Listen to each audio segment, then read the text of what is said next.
Salut à toutes et à tous et bienvenue sur Warzone, votre podcast spécial baseball universitaire et le tout en français.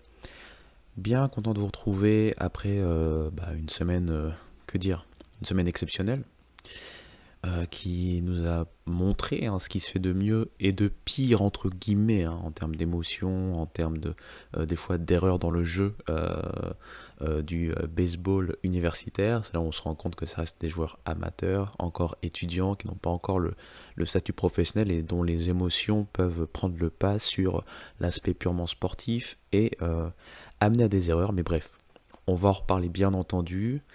Avant de commencer, comme d'habitude, le petit instant promo, vous pouvez retrouver cet épisode et tous les précédents sur toutes vos plateformes d'écoute préférées ainsi que sur YouTube. De même, le Homera, vous me retrouvez sur tous les réseaux sociaux.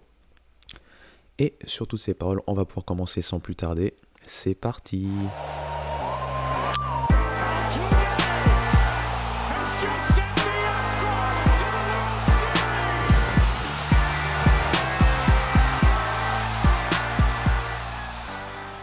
Avant de revenir sur ce qui s'est passé jusqu'à présent, puisque là, au moment où j'enregistre, on a déjà nos deux finalistes pour les College World Series. Ces College World Series jusqu'à présent nous ont rappelé à quel point le college baseball est particulier, est assez singulier quand on regarde du baseball, surtout quand on regarde de la MLB ou de la NPB, de la KBO, toutes ces ligues professionnelles.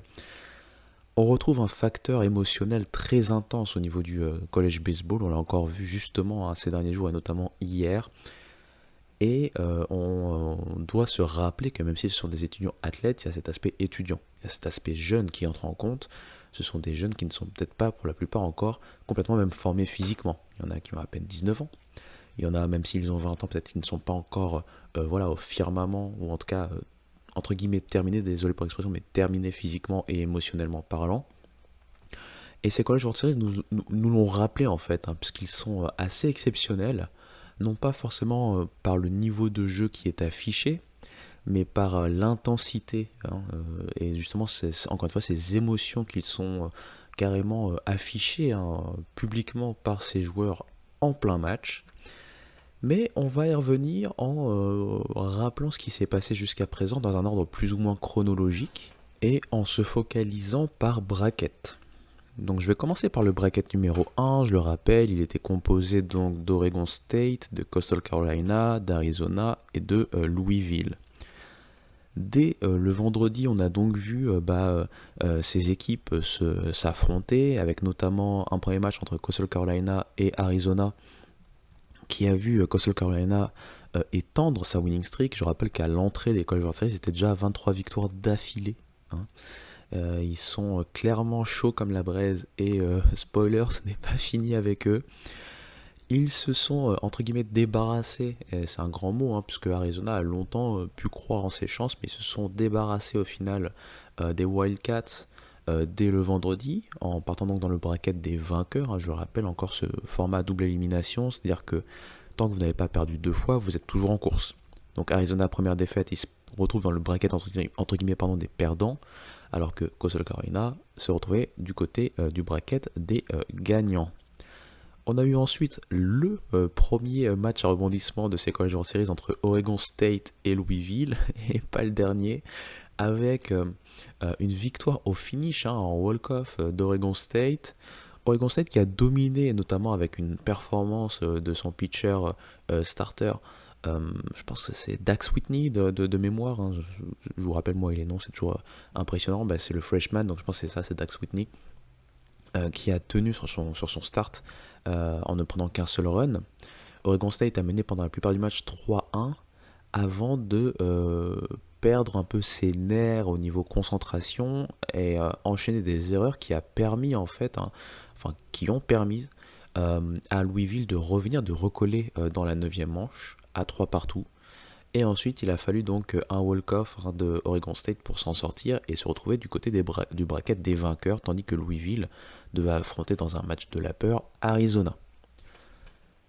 On a donc ensuite eu, alors c'était le dimanche pour le coup, puisque le samedi c'était l'autre bracket qui commençait. Le dimanche, on a eu d'abord un Louisville-Arizona, comme j'ai dit, de la peur. Louisville n'a pas tremblé, Louisville a éliminé Arizona, et donc je voudrais faire un petit shout-out à Arizona, notamment Mathis Meurant qui, si, comme je l'ai dit, il est vrai, n'a pas eu un rôle prépondérant, n'a pas eu un rôle aussi important que ce qu'il avait eu en tout début de saison. Il a quand même pu participer, gagner en expérience, tout simplement vivre tout ça de l'intérieur. Et donc je pense que ça a été des émotions très intéressantes, même s'ils ne pourront pas et n'iront pas au bout, éliminés dès leur deuxième match dans ce bracket. Louisville a donc réussi à rester en vie, et on va dire qu'ils ont réussi à surtout surfer sur cette vague en ensuite retrouvant Oregon State de nouveau sur son chemin. Oregon State qui a subi les foudres et la loi de Coastal Carolina, encore une fois Coastal Carolina implacable, mais encore une fois on a retrouvé, ça a été un peu la constante dans ces College World Series, des erreurs. Et notamment côté Oregon State, on a eu des erreurs assez rédhibitoires ou des issues voilà, 50-50 entre une erreur et coup sûr qui ont permis en fait à Coastal Carolina de ne pas trembler du tout. Il y a eu, je pense, 5 ou 6 runs de différence à un moment. Et donc Coastal Carolina s'est retrouvé dès son deuxième match en finale de ce bracket. Puisqu'ensuite, il fallait attendre donc du coup le coup près entre Oregon State et Louisville, pour pouvoir ensuite affronter le vainqueur de ces deux-là et voir si ce vainqueur les poussait vers un match coup près ou non, en les battant au moins une fois. Louisville a donc retrouvé de nouveau sur sa route Oregon State. Encore une fois, ça a été un match palpitant et à rebondissement. Cette fois-ci, c'est Louisville qui a pris le meilleur départ, qui pendant un long moment a mené, a dominé. Louisville s'est fendu d'erreur à son tour, comme si cela ne suffisait pas, ce qui a permis à Oregon State de recoller. Je pense que c'est revenu à 6-6 à un moment. Bref, j'ai vu tellement de baseball en si peu de temps que c'est très dur pour moi de vous rappeler exactement toutes les actions. Mais c'est revenu à égalité dans la 9e. Et dans la 9e, on a eu un walk-off sur un sacrifice fly, je pense que c'était Eddie King Jr., qui a permis donc à Louisville d'éliminer Oregon State qui était le favori de cette poule, de ce bracket, et qui donc ne pourra pas revenir en finale des College World Series, malgré encore une fois un effectif de haut vol, une saison de forte et de très bonne facture. Si on compare les deux effectifs et les saisons de Louisville et de Oregon State, le favori était clairement Oregon State. Mais je le rappelle, on est dans un sport, c'est le baseball, qui joue aussi sur le momentum, qui joue aussi sur l'aspect mental. Et je pense que Oregon State avait épuisé toutes ses ressources, surtout mentales, au vu des erreurs qu'ils ont enchaînées sur pas mal de rencontres, sur ces dernières rencontres, notamment des College World Series. Louisville a ensuite eu le droit de pouvoir tenter de rester en vie, au moins en remportant le premier match face à Coastal Carolina pour pousser un match coup près. Ça n'a pas été le cas. Coastal Carolina a encore une fois réussi à s'en sortir et à gagner. Coastal Carolina est, à l'heure où on parle, sur 26 victoires d'affilée et est donc notre premier qualifié pour la finale des College World Series. A noter, bien sûr, que Coastal Carolina, c'est pas une équipe qu'on attendait du tout. Faut se le dire. C'est une équipe qui était entre guillemets en transition. C'est-à-dire que c'est une équipe qui, cette dernière saison, a toujours été au moins au tournoi national, a toujours fait des bonnes performances même dans le tournoi national, a toujours réussi à montrer ce que la Sun Belt en général était capable de faire. Mais je me rappelle que quand on parlait notamment à l'automne de Coastal Carolina, on avait un peu plus de peur et de doute comparé à des équipes comme Southern Miss ou même Troy. Force est de constater que derrière un Kaden Bodine qui fait partie des top prospects de la prochaine draft, le receveur, les doutes notamment offensifs ont été balayés surtout sur cette dernière partie de saison. C'est le moment qui compte le plus d'ailleurs, puisque comme je l'ai dit, ils sont sur 26 victoires d'affilée. Et si le pitching staff a toujours été plutôt constant et solide à défaut d'être impressionnant au niveau national, c'est l'offense qui est passée d'une offense où il fallait essayer de comprendre comment faire fonctionner le tout à une offense qui est devenue carrément irrésistible. On se retrouve donc avec un Coastal Carolina qui, à défaut d'avoir des stars, si ce n'est bien sûr Kaden Bodine, a surtout un noyau de joueurs qui se comprend parfaitement et au meilleur des moments, et qui va donner maille à partir aux finalistes du bracket 2, dont on va parler maintenant. Pour le bracket numéro 2, dans le déroulé en soi, on a eu moins de surprises, dans le sens où l'équipe qui s'en est sortie, c'était l'une des deux équipes favorites. Mais repartons dans l'ordre, on va dire, chronologique. On a d'abord eu ce match entre le petit poussé de la compétition, Murray State, face à UCLA. Un UCLA qui a été sérieux. Derrière, c'est Michael. Oh, j'oublie toujours les noms. Michael Brass. Non, non, pas Michael Braswell. Michael Braswell, c'est le joueur de LSU. Michael Barrett. Barnett ou Barrett? Je me rappelle plus. Le lanceur junior de UCLA. C'est grave, hein, quand même, ce que j'ai, hein, avec les noms en général. Mais en tout cas, le starter de UCLA a fait un très très bon match. Il a tenu son équipe, hein, et je pense que sur son start, il n'a encaissé qu'un run ou deux. UCLA a très vite pris un lead de 6-0. Puis après, Murray State, comme à son habitude, a réussi à gratter. Ils n'ont jamais rien lâché, mais ça a été un peu court parce qu'ils ont perdu le match 6-4. De l'autre côté, on avait donc ce duel fratricide entre écuries SEC, entre LSU et Arkansas. Et on a eu une masterclass au niveau du pitching, surtout du côté de LSU, avec un Kyle Anderson en feu. Il n'a concédé que un run, et c'était le seul run d'ailleurs du match côté Arkansas, ce qui n'a pas aidé Arkansas à pouvoir vraiment lutter. Et ils ont finalement perdu 4-1. En face, si Zach Root, hein, l'un des aussi prospects de la prochaine draft, a eu un start très compliqué, parce que c'est lui qui a mal lancé entre guillemets Arkansas en encaissant, je pense, 2 earned runs très rapidement. Il n'a même pas terminé la première manche, si je me rappelle bien. Première ou deuxième manche, il est déjà sorti. Et alors, Gabe Gaeckle, dont on a beaucoup parlé cette saison, puisqu'on espérait vraiment une progression de sa part, pourquoi pas en tant que starter, ça s'est mal passé. Ça nous a un peu rappelé ce qui s'était passé pour l'année 2 à Tennessee de Chase Burns, puisqu'ensuite il a été mis en tant que releveur, là où il était en tant que freshman, et là par contre il a vraiment été fort. Ça a encore été le cas là face à LSU sur ce match-là, puisque sur son stretch, hein, je pense qu'il a lancé 4 ou 5 manches, je ne me rappelle plus exactement, mais il a réussi 10 strikeouts, il n'a pas pris un seul point, hein, si je me rappelle bien, et il a gardé Arkansas dans le match, mais malheureusement l'offense, et ça a été un peu un problème d'ailleurs sur tous ces College World Series, hein, l'offense de Arkansas n'a pas réussi à répondre présent, euh, ce qui fait qu'ils sont retrouvés dans le bracket des perdants face à Murray State. Et ensuite, face à Murray State, on a eu donc la masterclass de ces College World Series, hein. Chaque année, il y a une masterclass. Là, ça a été donc Gage Wood, hein, le lanceur partant de Arkansas, lui aussi un top prospect, enfin un des hauts prospects en tout cas, même si c'est pas un top prospect. Il a été longtemps blessé cette saison, il a pu faire que 2 starts avant que le tournoi national commence. Il a petit à petit augmenté son nombre de lancers par match. Là, sur ce match, il fait carrément un no-hitter. Et surtout, il est passé à un hit by pitch de réussir le premier perfect game de l'histoire des College World Series. Il termine avec 19 strikeouts, donc en 9 manches. Je pense qu'il a pas non plus beaucoup de coups sûrs, hein, quelque chose genre 3 ou 4 coups sûrs maximum. C'était vraiment une masterclass, hein, et comme j'ai dit, s'il n'y avait pas eu ce hit by pitch qu'il a lancé, je pense que c'était dans la 8ème, il aurait pu même réussir un perfect game potentiellement. En tout cas, il nous a régalé. J'ai regardé le match en direct et vraiment j'étais subjugué. Je voulais live tweet, mais tellement j'étais à fond dedans que j'ai vraiment regardé le match jusqu'au bout avant de tweeter, hein, ce que je venais de voir. Surtout que c'était en plein moment boulot en fait. C'est-à-dire que c'était pendant mes horaires de boulot, mais j'avais pris une pause exprès pour pouvoir regarder. Au final, j'ai pris une pause quasiment de 3 heures. Ce qui n'est pas très bien. Ne répétez pas ça chez vous au niveau du boulot. Mais bon, après, j'ai bien sûr rattrapé mes heures de boulot. On s'en fout de ma vie, mais tout ça pour dire que voilà, on avait déjà un match électrique entre Arkansas et LSU incroyable. On a eu ce défi historique, hein, qu'a réussi Gage Wood face à Murray State. Murray State qui, il faut le rappeler, n'était qu'un 4 seed, c'était le 4ème 4 seed à réussir à pareil exploit, hein, dans l'histoire des College World Series depuis le nouveau format, hein, donc depuis 1999, avec les 64 équipes et le tournoi tel qu'il est actuellement. Il faudra leur dire bravo, parce que je pense que ce n'était que leur 4ème apparition dans un tournoi national, hein, Murray State. Je sais que c'est la fac de Jamorant pour ceux qui suivent le basket, et d'ailleurs il s'est fendu d'un tweet pour pouvoir les soutenir.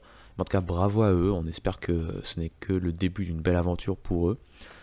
Quoi qu'il en soit, on a ensuite retrouvé donc UCLA et Arkansas, parce que UCLA s'est fait battre, hein, dans une controverse, on va dire, puisque UCLA et LSU avaient commencé le dimanche soir de mémoire. Je pense que c'est ça, le dimanche soir. Et le problème, c'est qu'il y a eu des intempéries, donc ça, c'est la faute à personne, hein. Il y a eu des intempéries, mais du coup, le match s'est terminé dans la matinée du lendemain. Sauf que dès le soir du lendemain, le perdant de ce match-là devait donc affronter Arkansas. Arkansas qui donc attendait avec plus de repos, etc. etc. Vous comprenez un peu la problématique. UCLA a perdu donc 9-5, si je me rappelle bien. Encore une fois, le pitching de LSU a été très bon. Même si UCLA s'est bien défendu. Ils ont toujours été derrière, mais ils se sont bien défendus. Ils n'ont jamais lâché le match au final. Ça a été court, mais ils ne l'ont jamais lâché. Et par contre, ils se sont fait éliminer par Arkansas dans la suite, hein, certainement beaucoup de fatigue. Je vais pas dire des erreurs en soi, parce que c'était pas des erreurs, mais beaucoup d'approximations.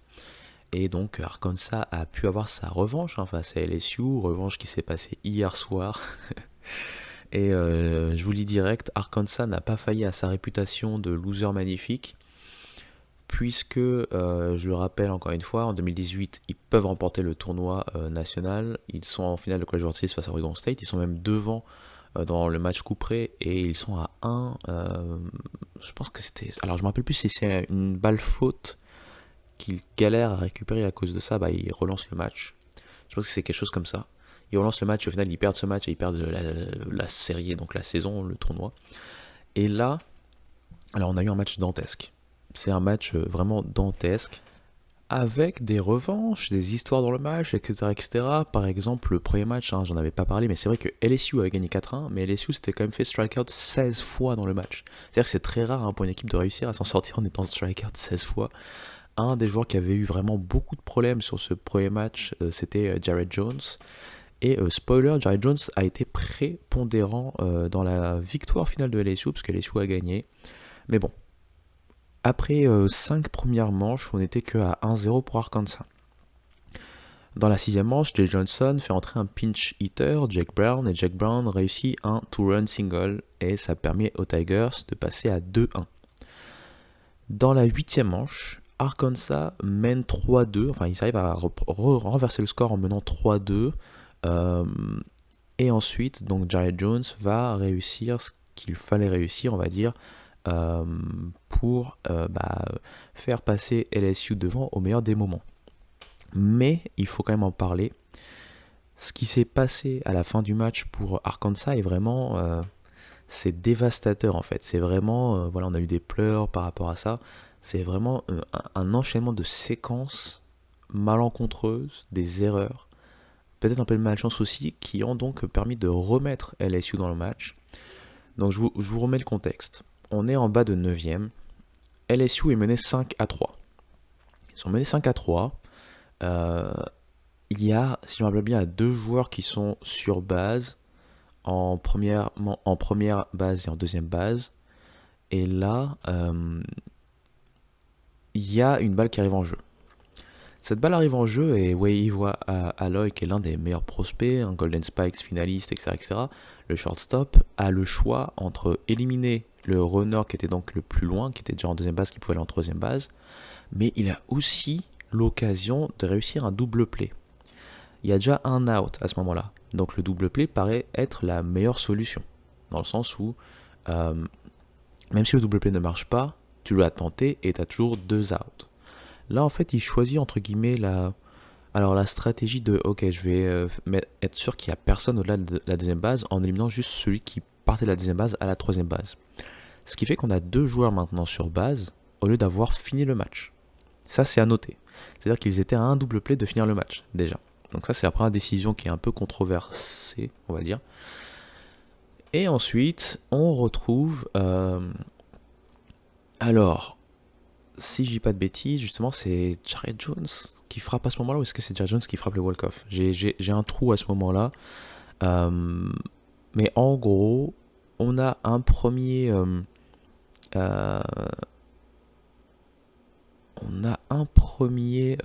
problème, on va dire, c'est tout simplement la tentative... alors, c'est le le left fielder, c'est Charles Davalan.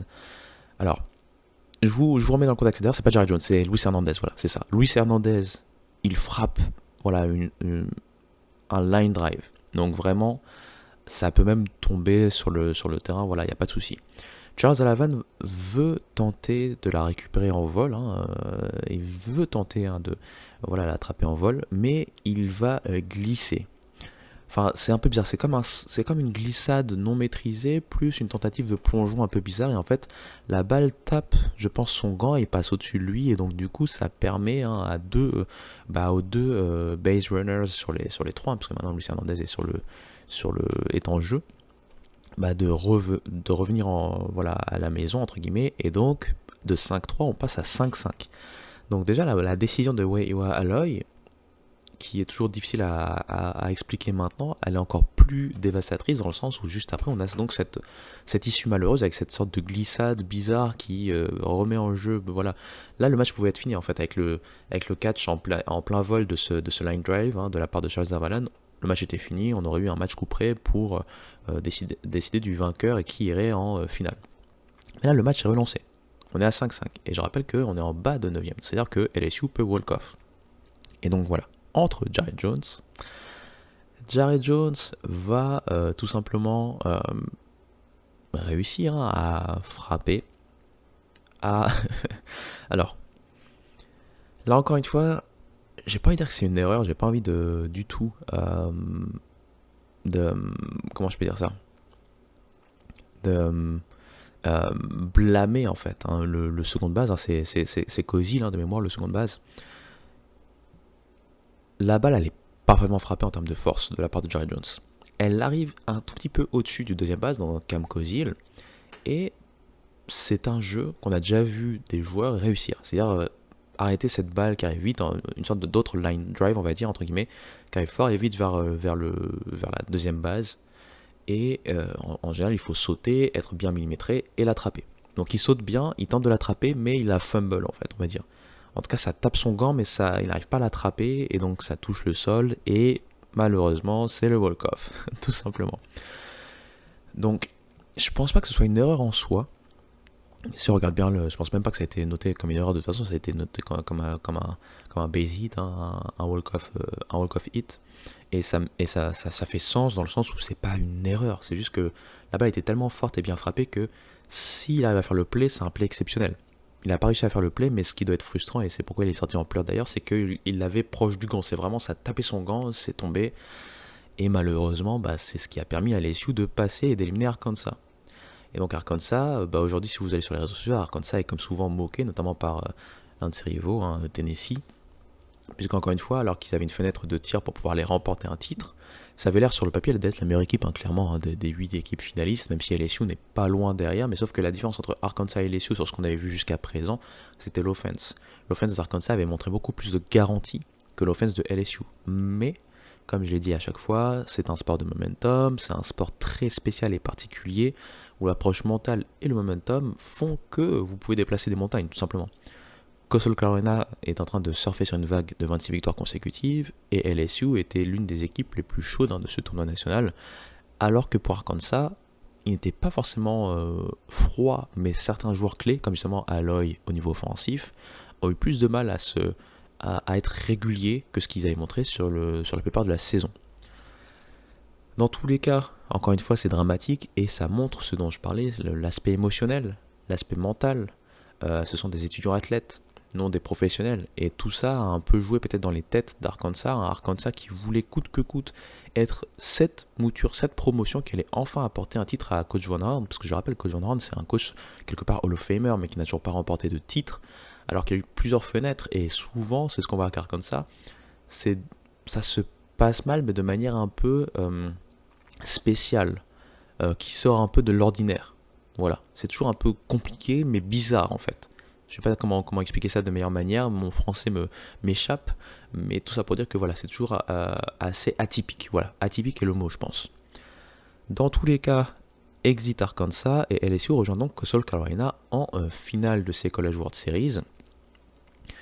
Très clairement, on a eu encore une fois du spectacle exceptionnel, des joueurs qui se sont révélés aux yeux du public, beaucoup de choses qui sont décidées en walk-off ou dans les derniers instants des matchs. Donc ça a été vraiment une pub incroyable pour le baseball universitaire. Et ça nous rappelle en fait que voilà, ça reste des êtres humains, ce ne sont pas des machines de guerre comme les professionnels de la MLB où on voit beaucoup moins d'erreurs, ce qui est normal, hein, ils sont aussi payés pour ça, c'est leur métier, ils travaillent 100% là-dessus. En tout cas, c'est vraiment, voilà, le mot pour moi c'était romantique. Voilà, romantique, c'est vraiment le mot que j'avais de retenir là-dessus.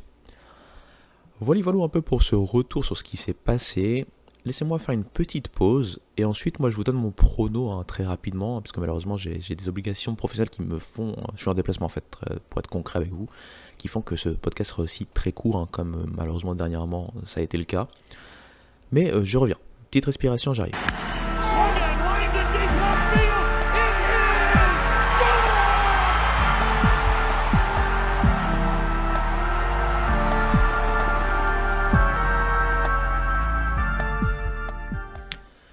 Alors, c'est parti pour la preview. Donc, à ma gauche, je retrouve Coastal Carolina. Coastal Carolina, je le rappelle, donc 26 victoires d'affilée pour arriver jusqu'au Championship Series, au College World Series. C'est bien sûr un record historique, hein, ça n'a jamais été fait. Le précédent record, c'est en 1948, USC, avec 18 matchs consécutifs gagnés. Voilà, en arrivant au tournoi, enfin au Championship Series du College World Series.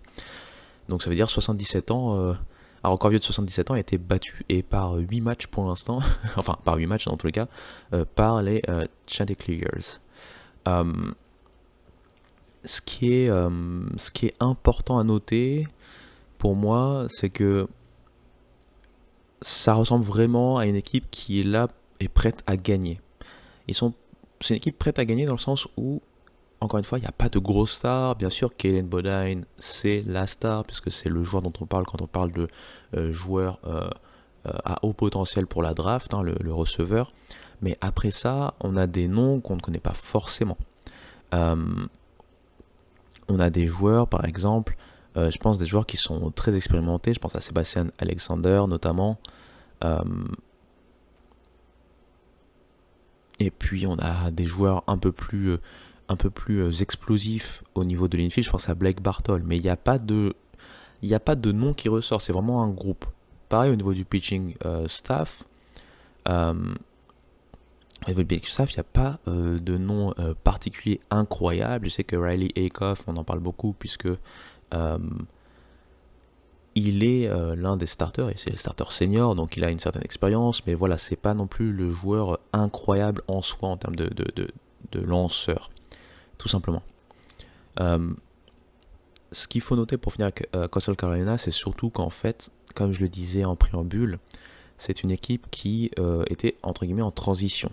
Pas en grosse transition, mais plutôt en transition pour essayer de relancer une machine, de retrouver des pièces pour pouvoir avoir une offense capable de vraiment titiller les meilleurs, quand on savait que le pitching staff était quand même un pitching staff solide, à défaut d'être le plus talentueux.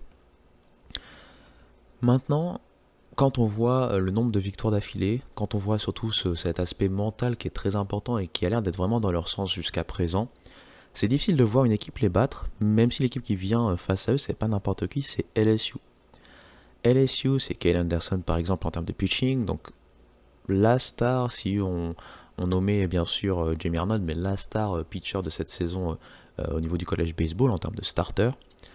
Au-delà de ça, c'est un pitching staff sous Jay Johnson qui est de nouveau très potent. Ça rappelle un peu le pitching staff de l'année dernière, déjà avec comment il s'appelle c'est Luke Holman. Oh mon dieu, les noms. Mais oui, c'est Luke Holman. Comme quoi, pour une fois, il faudrait que je me fasse confiance aussi. L'année dernière avec Luke Holman en tête d'affiche. L'année d'avant, bien sûr, hein, Paul Skeens.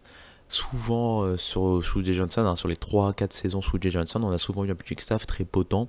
Et après, c'était à l'offense de pouvoir être à la hauteur. Cette saison, l'offense a été beaucoup plus tricky. Ça veut dire que ça n'a pas été continuellement très fort. Ça a été plus par à coup. Mais ce qu'on a su retrouver du côté de LSU, c'est de la constance en termes de fondamentaux de baseball.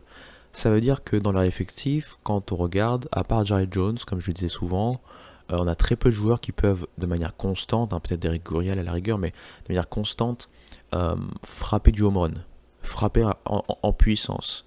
Donc ce qui s'est passé, c'est que l'approche de Jay Johnson et de son staff a été différente et beaucoup plus proche de ce qu'on retrouvait dans le college baseball il y a quelques années avant que justement la SEC introduise vraiment cette histoire de MLBisation entre guillemets du baseball avec beaucoup plus de tentatives de suivre les analytiques et d'aller chercher la frappe de puissance.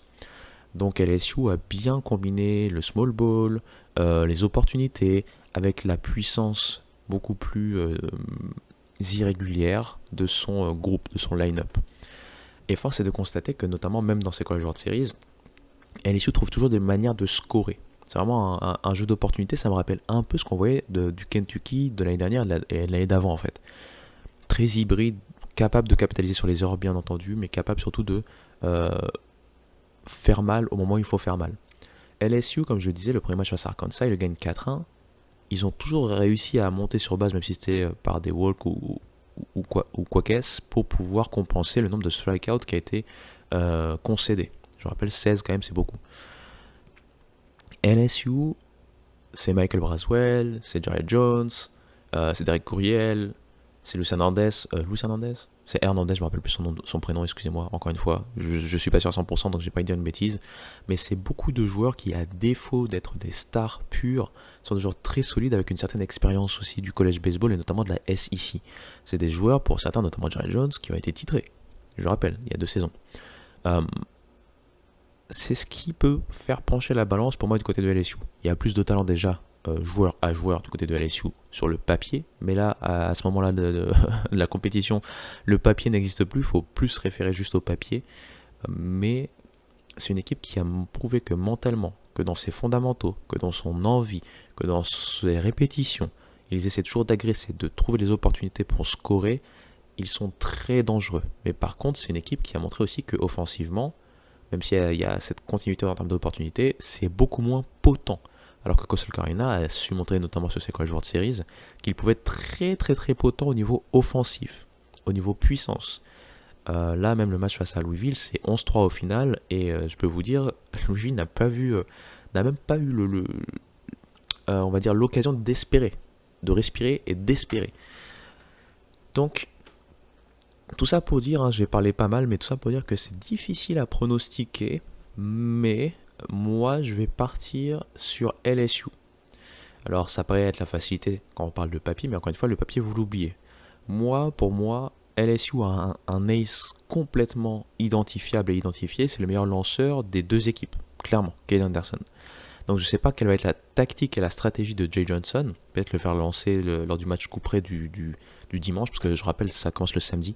Puis après dimanche et après lundi si besoin. C'est au meilleur des 3, donc c'est la première équipe qui a deux victoires qui remporte bien sûr cette finale. Donc peut-être l'objectif pour Jay Johnson, c'est de commencer avec un autre pitcher et de faire jouer Cade Anderson sur le match couperé, le match du dimanche, quel que soit le score. C'est-à-dire soit ça sera pour égaliser à 1-1 et tenter de forcer un match couperé, un match 3, soit c'est pour finaliser et finir le boulot et donc remporter les World Series en sweepant la finale. Tout ceci pour dire que ils ont cet élément-là qui est quand même pas à sous-estimer. En termes de pitching staff, j'ai aussi léger avantage à LSU, même en général, en termes de chiffres. Maintenant, pour moi, l'avantage clair que je donne à Coastal Carolina, c'est cette offense qui déroule. C'est une offense vraiment qui déroule, alors que LSU, c'est une offense qui struggle, mais qui arrive, enfin qui a des difficultés, si on veut parler français, mais qui arrive toujours, comme j'ai dit, à trouver une façon de scorer. Donc l'avantage au niveau offensif, je le laisse à Coastal Carolina. Mais, encore une fois, il n'est pas exceptionnellement au-dessus du désavantage qu'a le line-up de LSU, comme j'essaie de le lire. Et LSU surtout a un banc qui est intéressant. On a vu encore une fois, c'est Jake Brown qui est rentré, qui a été prépondérant.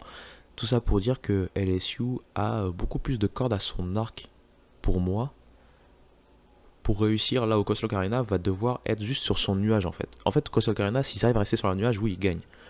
Mais à partir du moment où on dérègle quelque chose, j'ai l'impression que LSU a plus d'armes pour pouvoir vraiment tenir dans ces cas de figure où voilà, ça devient beaucoup plus compliqué. Chaque pitch, chaque at-bat est une bataille. L'aspect mental, comme j'ai dit, il y a des joueurs qui l'ont déjà gagné, ils connaissent le chemin. et ça peut influencer le reste de leurs coéquipiers. Là, au Coastal Carolina, ils ont le seul titre et les derniers titres, c'était en 2016, donc bien sûr, aucun des joueurs présents n'y a participé. Maintenant, Coastal Carolina peut tout à fait le remporter, peut même sweeper, pourquoi pas LSU, parce qu'ils sont vraiment, comme je dis, ils sont sur un nuage. C'est comme, vous savez, quand on parle d'être dans la zone, on a l'impression qu'ils sont dans une sorte de zone collective, où rien ne peut leur arriver. Mais justement, moi, c'est ça qui me fait peur pour eux, c'est que au moindre grain de sable, je ne sais pas comment ils vont réagir. Et c'est pourquoi, pour finir avec tout ce blabla, je mets LSU vainqueur, et je mets LSU vainqueur en 2 victoires à 1. Vous voyez, voilà pour mon prono. N'hésitez pas à me donner votre prono, hein. N'hésitez pas aussi à me faire des retours, savoir comment vous avez pu vivre un peu tout ça. Est-ce que vous avez vu ça grâce aux tweets, peut-être grâce à mes podcasts? Est-ce que vous avez réussi quand même à suivre ne serait-ce que des résumés ou à suivre un peu quelques matchs? Je ne sais pas comment ça s'est passé pour vous. N'hésitez pas à m'en parler, à me faire vos retours comme d'habitude. Merci beaucoup encore une fois pour le suivi et les likes. Et sur tous ces bons mots, il ne me reste plus qu'à vous dire à très bientôt. Allez, ciao.